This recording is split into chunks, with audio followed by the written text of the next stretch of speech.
शेतीसाठी घेतलेल्या कर्जाला कंटाळून पाथर्डी तालुक्यातील तुपेवाडी येथील सतीश उर्फ बाळा वांडेकर या 32 वर्षाच्या तरुण शेतकऱ्यांनी आत्महत्या केली आहे.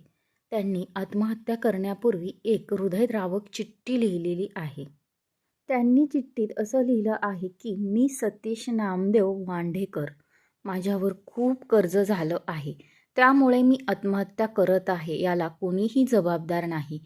मी खूप उद्योगधंदे केले पण मला यश आलं नाही. मी शेती केली तरीही यश मिळालं नाही. त्यामुळे मी हा निर्णय घेत आहे. माझ्यावर 12,39,894 रुपयाचं कर्ज आहे. मी खूप प्रयत्न केला पण मला यातून बाहेर पडता आलं नाही. शेवटी हा निर्णय घेतला. या कर्जातून बाहेर निघण्यासाठी बायकोनं खूप प्रयत्न केले. तिनं आपलं मंगळसूत्र मोडून पैसे दिले. पण कर्जाचा डोंगर इतका होता की मी यातून बाहेर पडलो नाही. मी माझ्या बायकोचा आणि मुलांचा खूप मोठा गुन्हेगार आहे.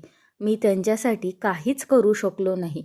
मी माझ्या निखिलसाठी साधा बूटही घेऊ शकलो नाही. त्याला 19 फेब्रुवारीला शिवाजी महाराजांचा ड्रेस घ्यायचा होता.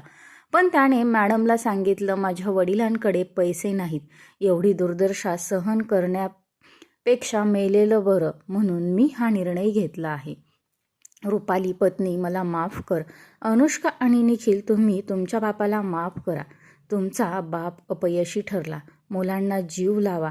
बहीण भाऊ मित्रमंडळी, माझ्याकडून कोणाचं मन दुखवलं असेल तर मला माफ करा.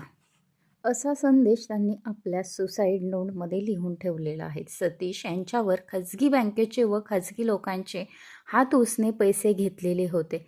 झालेला कर्जाचा डोंगर असह्य झाल्याने वाडेकर यांनी टोकाचे पाऊल उचलून राहत्या घरी गळफास घेऊन आत्महत्या केलेली आहे.